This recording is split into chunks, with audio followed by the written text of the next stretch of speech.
जय हिंद साथियों, हमारे चैनल स्टडी स्टार्ट में आप सभी लोगों का स्वागत है। आईएएस प्रीलिम सीरीज 26/5/2024 के लिए यह हमारा 13वां लेक्चर है। इसमें हम पॉलिटी, जियोग्राफी, हिस्ट्री और इकोनॉमिक के क्वेश्चन को सॉल्व करेंगे। पिछले कुछ सालों से आईएएस प्रीलिम्स का एग्ज़ाम जो है टफ होता जा रहा है और इसकी कट ऑफ जो है घटती जा रही है। उसी को ध्यान में रखते हुए हमने यह आईएएस प्रीलिम सीरीज 2024 के लिए शुरू कर दिया है। चलिए क्वेश्चन स्टार्ट करते हैं। क्वेश्चन है, भारत का भूगोल से निम्नलिखित कथनों पर विचार कीजिए। कथन है, दक्षिणी भारत से उत्तरी भारत की ओर मानसून की अवधि घटती है। सेकंड कथन है, उत्तरी भारत के मैदानों में वार्षिक वृष्टि की मात्रा पूर्व से पश्चिम की ओर घटती है। उपर्युक्त में से कौन सा कथन सही है? ऑप्शन नंबर ए केवल फर्स्ट, ऑप्शन नंबर बी केवल second, option number C first और सेकेंड दोनों, ऑप्शन नंबर डी ना तो फर्स्ट ना ही सेकेंड। सही विकल्प है विकल्प नंबर सी, फर्स्ट और सेकेंड दोनों। दक्षिण पश्चिम मानसून भारत के केरल तट पर 1 जून को पहुंचता है और शीघ्र ही 10 और 13 जून के बीच ये आर्द्र पवने मुंबई व कोलकाता तक पहुंच जाती हैं।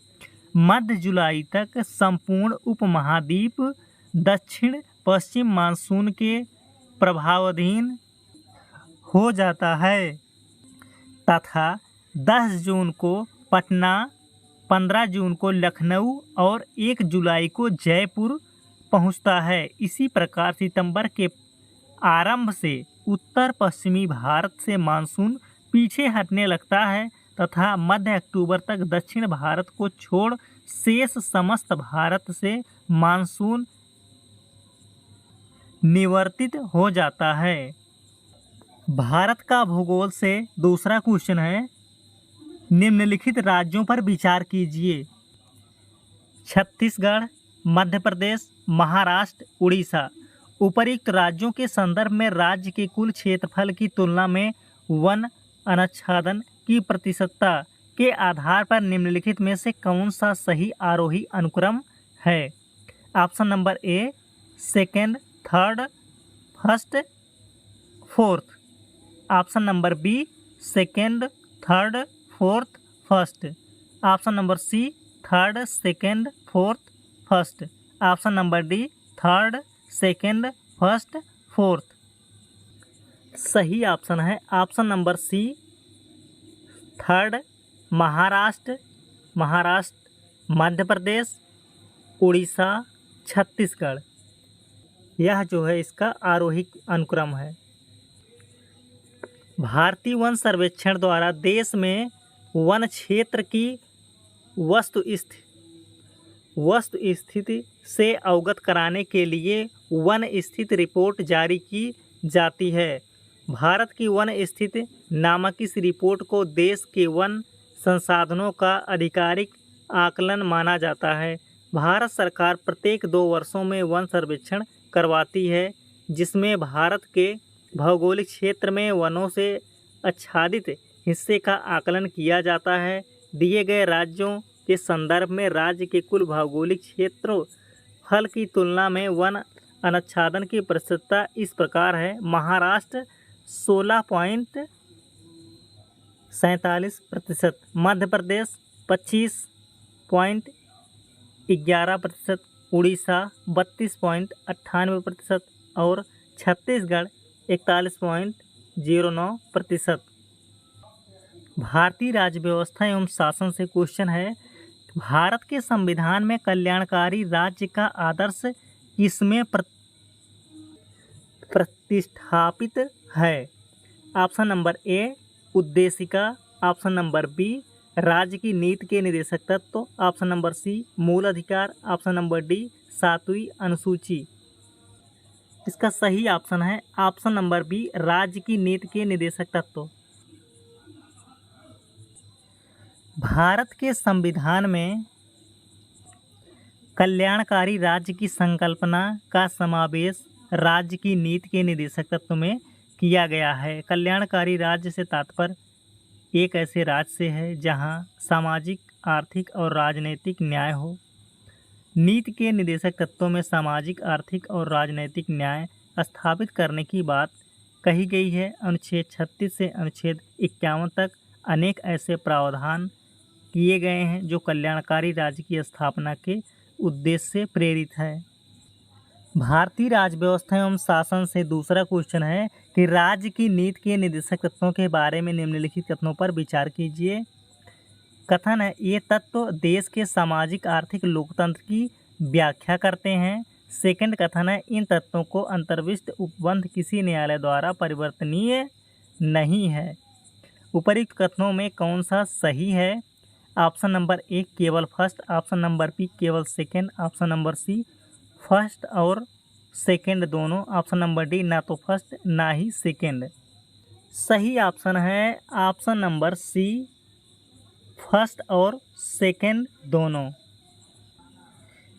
अनुच्छेद 37 के अनुसार इस भाग अर्थात भाग नंबर 4 अनुच्छेद 36 से 51 तक के अंतर्गत शामिल उपबंध किसी न्यायालय के द्वारा परिवर्तनीय नहीं होंगे, किंतु फिर भी इसमें अधिकथित तत्व देश के शासन में मूलभूत हैं और विधि बनाने में इन तत्वों को लागू करना राज्य का कर्तव्य होगा। आधुनिक भारत का इतिहास। क्वेश्चन है, 1932 में महात्मा गांधी ने मरणोपरांत उपवास प्रधानतया इसलिए किया कि ऑप्शन है ए गोलमेज सभा भारतीय राजनीतिक आकांक्षाओं को संतुष्ट करने में असफल हुई, ऑप्शन नंबर बी कांग्रेस और मुस्लिम लीग में मत भिन्नता थी, option number C Ramsay MacDonald ने सांप्रदायिक अधिनिर्णय की घोषणा की, ऑप्शन नंबर डी है इस संदर्भ में उपयुक्त ए, बी तथा सी कथनों में से कोई भी सही नहीं है। सही ऑप्शन है option number C Ramsay MacDonald ने सांप्रदायिक अधिनिर्णय कम्युनल अवार्ड की घोषणा की। रैमजे मैकडोनाल्ड ने कम्युनल अवार्ड की घोषणा की। इसके विरोध में गांधी जी ने आमरण अनशन मरणोपरांत किया।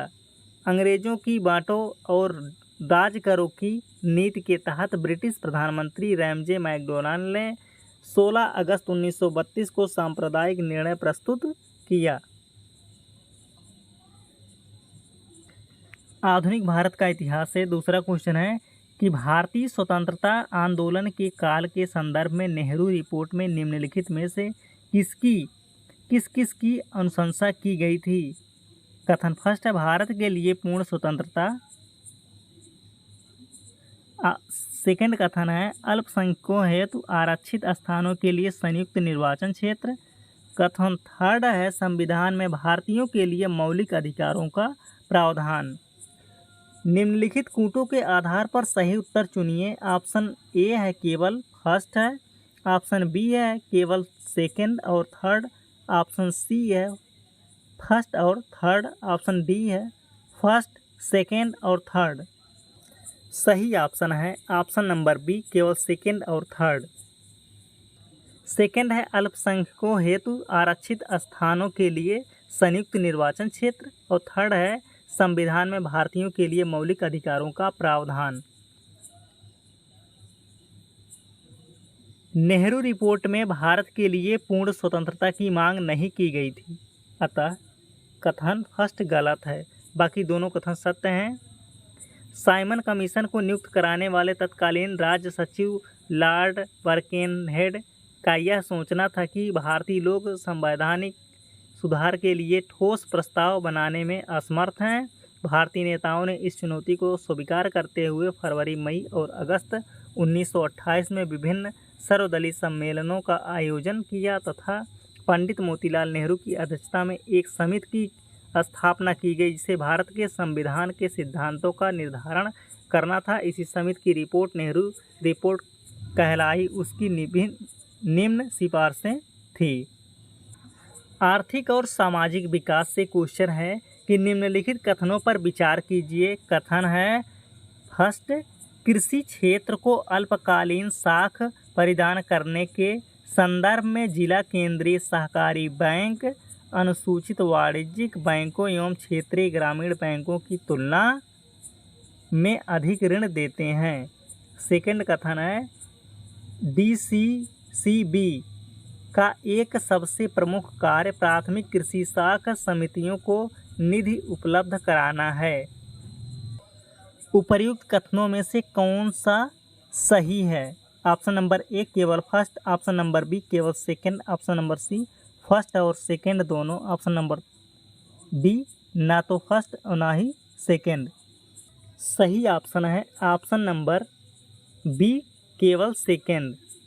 DCCB का सबसे प्रमुख कार्य प्राथमिक कृषि साख समितियों को निधि उपलब्ध कराना है। सामान्यतः अल्पावधि सहकारी संस्थाओं की संरचना 3 स्तर की होती है। शीर्ष स्तर पर राज्य सहकारी बैंक, मध्यवर्ती स्तर पर जिला केंद्रीय सहकारी बैंक तथा जमीनी स्तर पर प्राथमिक कृषि साख समितियां। जिला केंद्रीय सहकारी बैंक जनता के जमा राशि जुटाता है और जनता एवं प्राथमिक कृषि साख समितियों को ऋण प्रदान करता है। कृषि एवं संबद्ध क्षेत्र के ऋण में अनुसूचित वाणिज्यिक बैंकों की भागीदारी लगभग 78 से 80% है। वही क्षेत्रीय ग्रामीण बैंकों की भागीदारी 5% है। राज्य सहकारी बैंक, जिला केंद्रीय सहकारी बैंक एवं प्राथमिक कृषि साख समितियों की सम्मिलित रूप से भागीदारी 15 से 16% है।